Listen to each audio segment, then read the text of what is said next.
아멘. 우리 인사 나누시겠습니다. 잘 오셨습니다. 환영합니다. 네.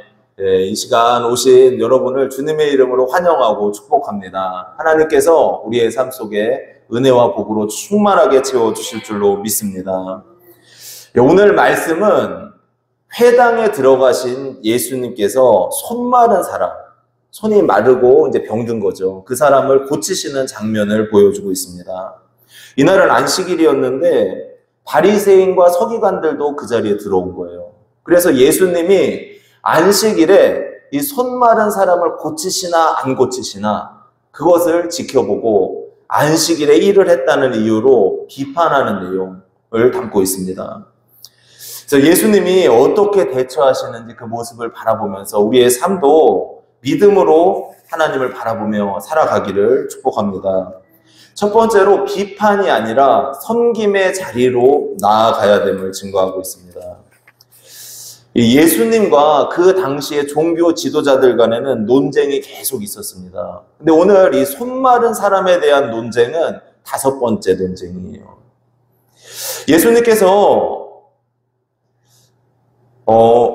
예수님께 나오는 자들을 다 사랑하셨어요. 그리고 그들을 품어주시고 그들의 영혼을 긍휼히 여겨주셨습니다. 그래서 병든 자를 고쳐주셨고 귀신 들린 자들의 귀신을 떠나가게 하셨고 또 그들의 육적인 것, 영적인 것, 또 그들의 마음까지도 다 회복시켜 주신 줄로 믿습니다. 이게 놀라운 은혜입니다. 그러나 종교 지도자들은 어떻게 합니까? 그들의 관점은 딱 한 가지예요. 예수님이 안식일에 병을 고치느냐 안 고치느냐. 안식일에 구약 성경에서 일하지 말라고 했는데 그 일을 하냐 안 하냐의 문제를 다루고 있더라는 거죠. 형식적인 것에만 관심을 가졌습니다. 예수님을 비난하고 공격하는데 자신의 모든 에너지를 다 쏟고 있는 거예요.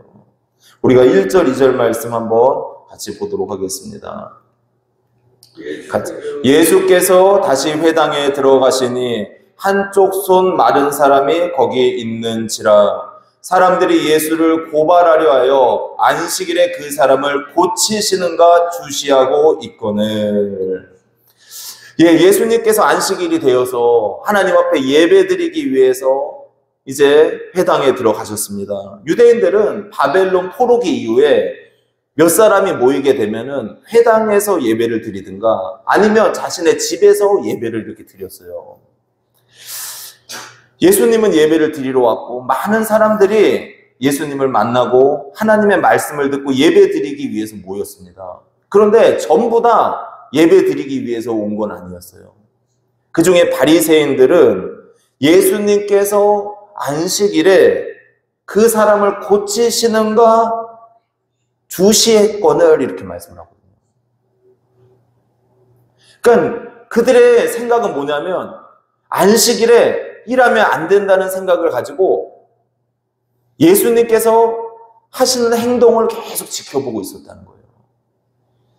여기에 주시하고라는 단어는 파레테룬이라는 단어인데 이게 아주 주의 깊고 면밀하게 예수님의 행동을 관찰했다는 거예요. 예수님의 고소할 제목, 예수님을 고소할 제목을 찾기 위해서 아주 면밀하게 계속 보고 있는 거예요. 어떻게든 저 예수를 무너뜨려야겠다. 이런 마음을 먹고 있었던 것입니다. 근데 저는 이 장면을 보면서 그런 마음이 들어요. 사람들을 만나도 다른 사람의 약점과 허물만을 보는 사람이 있어요. 그래서 그 사람의 약점, 연약한 점을 내가 알고 있다가 그 사람의 힘들고 어려울 때 그 약점을 터뜨려 버리는 거예요. 그래서 그 사람의 마음과 영혼을 완전히 무너뜨려 버립니다. 어떤 사람은 자신의 기득권이 있어요. 그 기득권을 유지하기 위해서 다른 사람의 약점과 연약함만을 찾는 사람들이 있다는 거예요. 그러나 하나님 앞에서 이렇게 다른 사람의 약점을 찾고 비난거리를 찾고 이러는 것은 죄입니다. 하나님 앞에 죄라는 거예요. 성도의 삶은 어떤 삶을 살아가야 됩니까? 성도는 섬김의 삶을 살아야 된다는 거예요. 누군가가 약함이 있습니다. 연약함이 있습니다. 그러면은 그 사람의 약함을 덮어주는 거예요. 허물을 다 덮어주는 거예요. 그리고 그 사람이 영적으로 성장할 수 있도록 이끌어 가야 돼요. 그래야지 살아나잖아요. 그래야 그 영혼이 힘을 얻고 다시 한번 일어설 수 있는 기회를 얻게 된다는 것입니다. 사람의 눈은 비판과 비난의 칼날이 서 있을 수 있어요, 항상. 우리의 눈은 그럴 수 있어요. 우리의 경험과 우리의 사리 분별력으로 모든 걸 판단할 수 있습니다. 그러나 반대로 한번 생각을 해보세요. 주님께서 우리의 모든 걸 판단하신다? 그럼 어떻게 하시겠어요? 그러나 하나님께서 우리를 어떻게 하십니까? 사랑으로 대하시잖아요. 긍휼로 대하시고 은혜로 대하시는 줄로 믿습니다. 성도도 그와 마찬가지라는 거예요. 이 중세시대에 성자로 추앙받았던 프란체스코가 40일 금식을 하고 있었습니다. 그를 따르던 많은 제자들도 같이 40일 동안 금식에 동참을 했어요.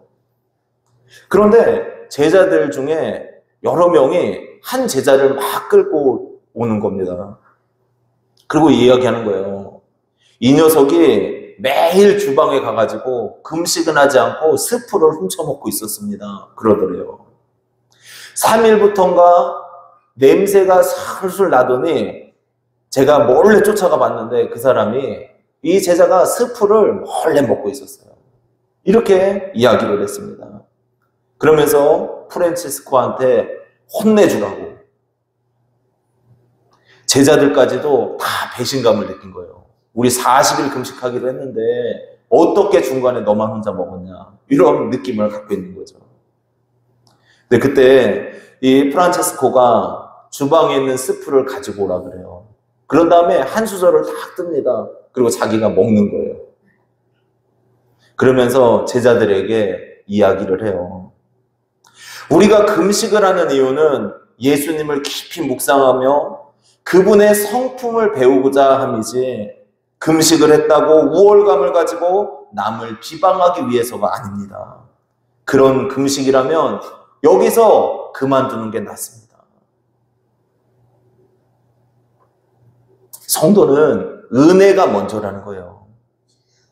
비판과 비난이 아니라 은혜가 먼저 내 영혼 안에 있어야 되고 그 은혜를 돌려보내는 삶, 이것이 성도의 삶이라는 거예요. 섬겨주는 삶이라는 거예요. 우리는 지금 사순절 기간을 지내고 있습니다. 저는 예수님께서 십자가를 지고 가시는 그 모습을 생각하면서 이런 마음이 들어요. 예수님께서 모든 고문을 당하시고 또 조롱을 받으시고 십자가를 지고 걸어가셨잖아요. 예수님께서 십자가를 지고 가실 때 사람들이 얼마나 비난합니까? 죄인이라고, 능력 없다고.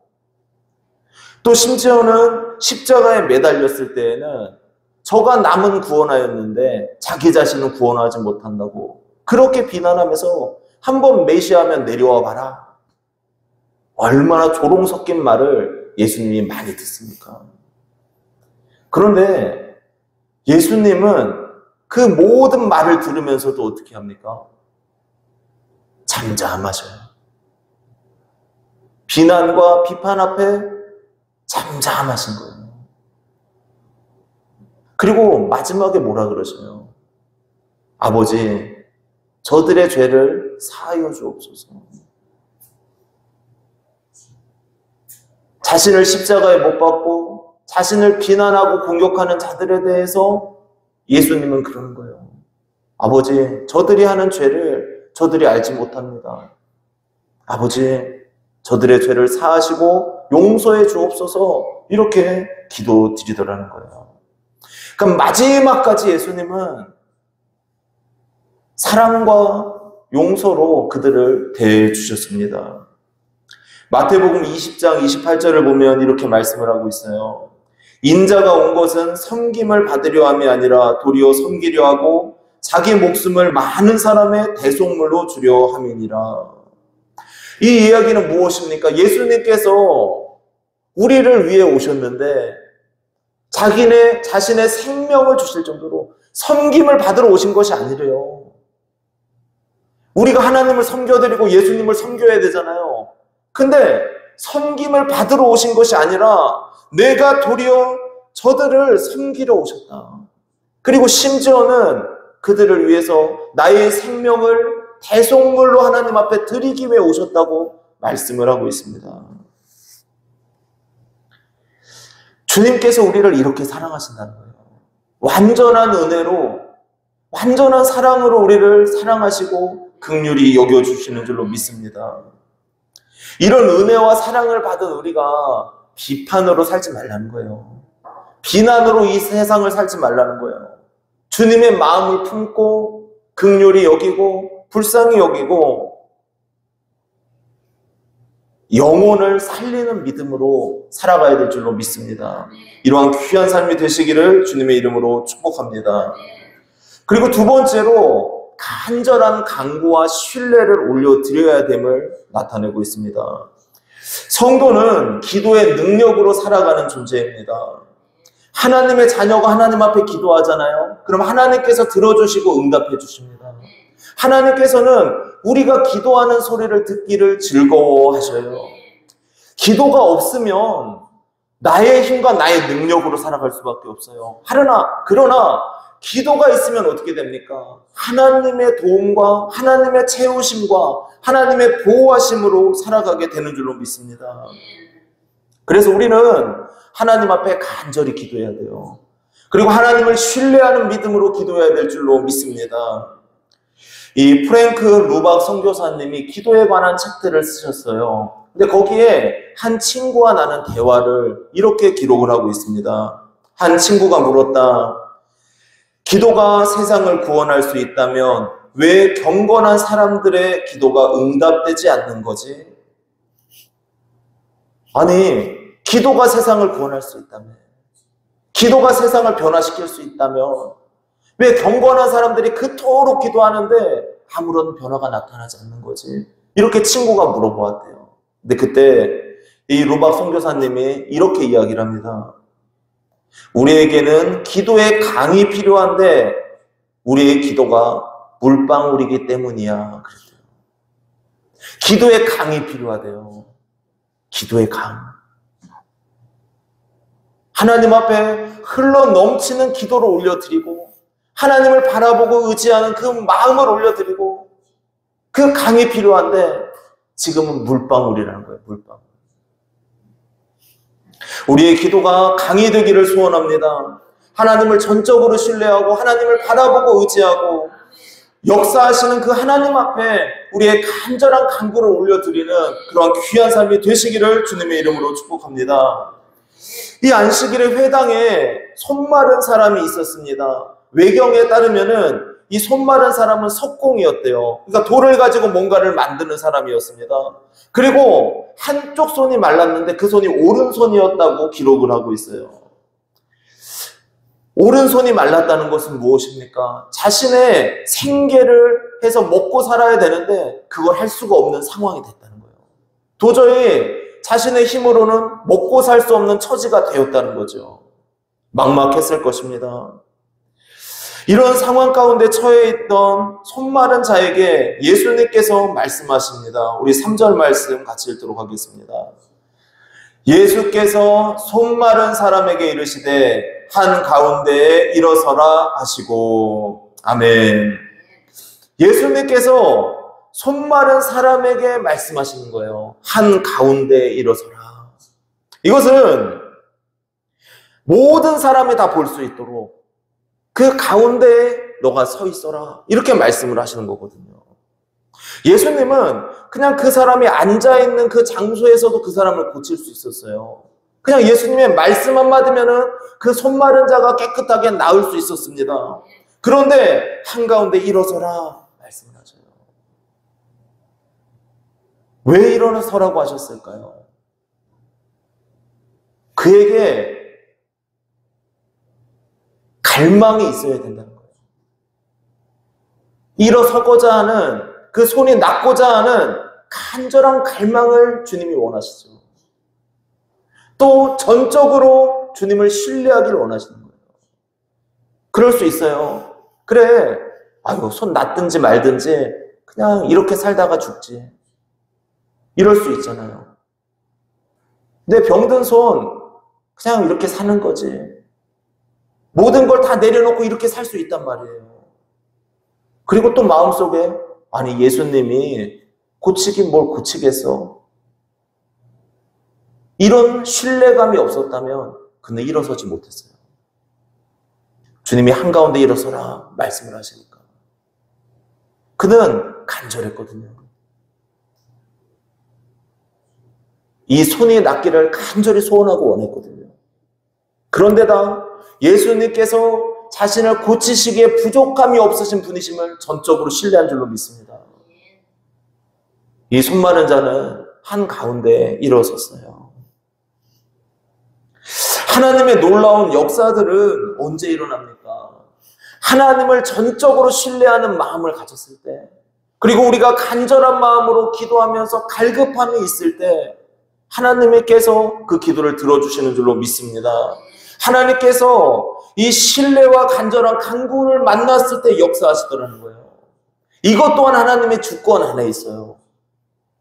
그러나 우리의 마음도 이런 간절함과 하나님을 신뢰하는 믿음이 회복되기를 소원합니다.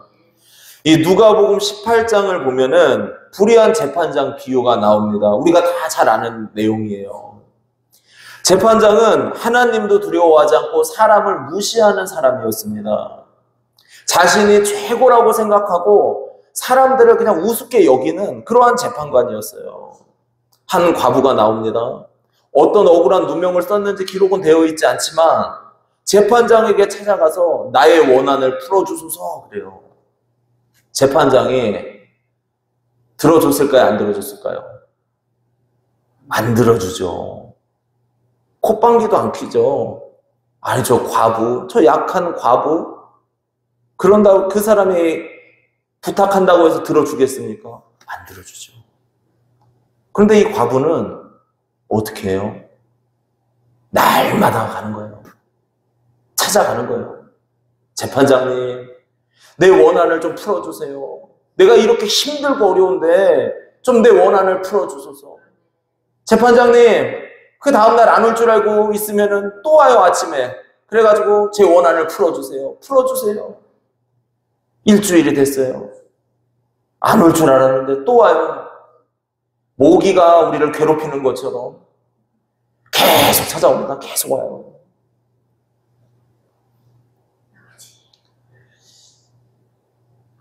저는 이 과부의 입장을 한번 생각해 보길 바랍니다.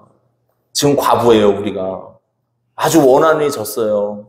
그런데 과부가 할 수 있는 일이 무엇일까? 그 당시에는 경제적인 능력도 아무것도 없는 상태였을 것이고 남편이 없기 때문에 뭐 어떻게 살아갈 수 없는 그런 상황이었을 거예요.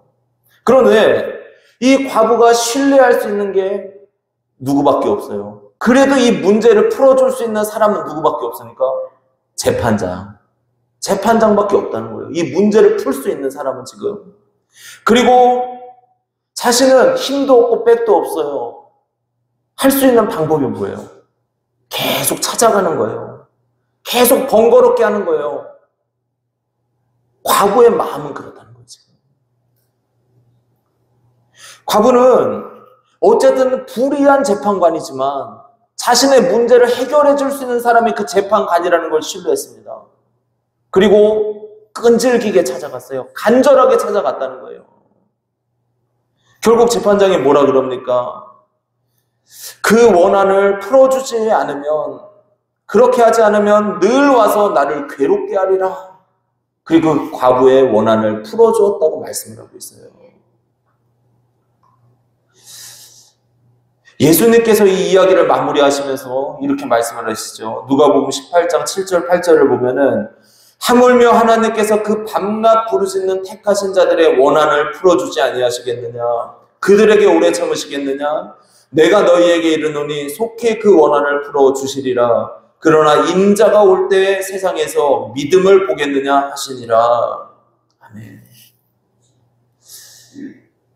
하나님께서 우리를 자녀 삼아주시고 하나님의 백성 삼아주셨는데 그 자녀들이 하나님 앞에 날마다 나와서 간절하게 부르짖는 그 기도를 하나님이 외면하시겠냐?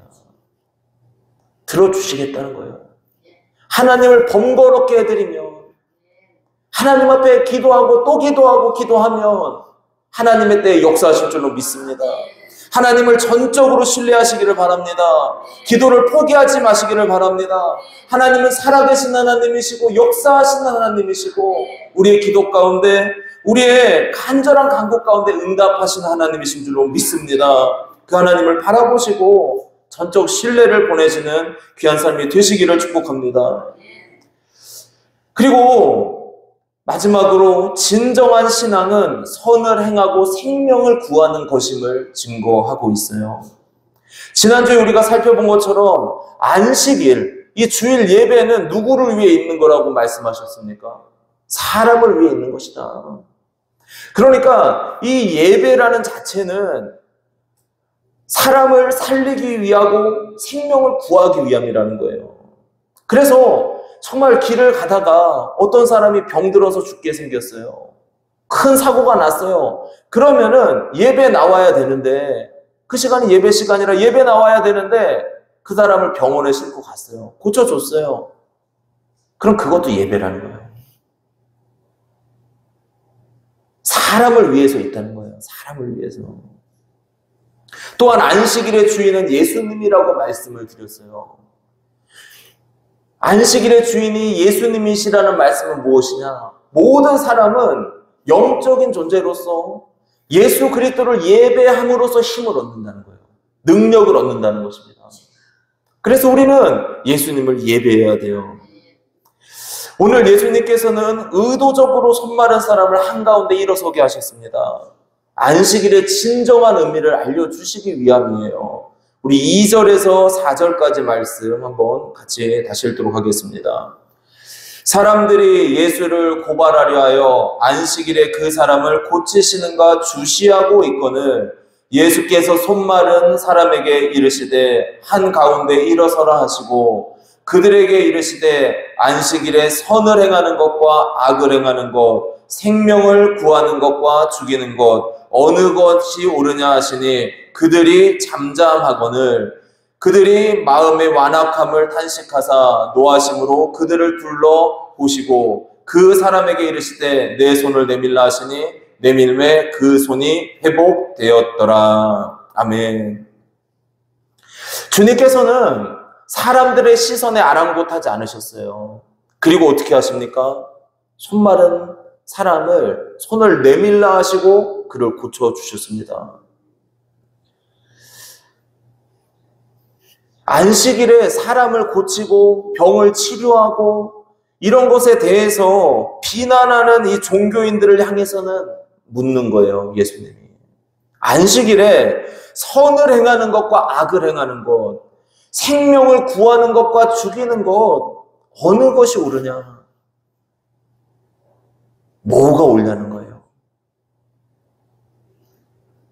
이 질문에 대해서 그들은 대답하지 않았어요. 어느 누구도 대답하지 않았습니다. 이건 무슨 얘기입니까? 다 알고 있다는 거예요.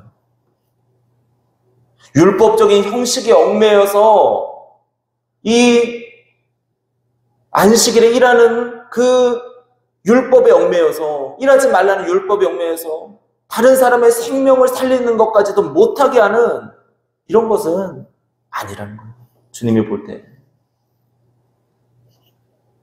선을 행하고 생명을 구하는 것 이것도 하나님 앞에 하나의 예배인 줄로 믿습니다.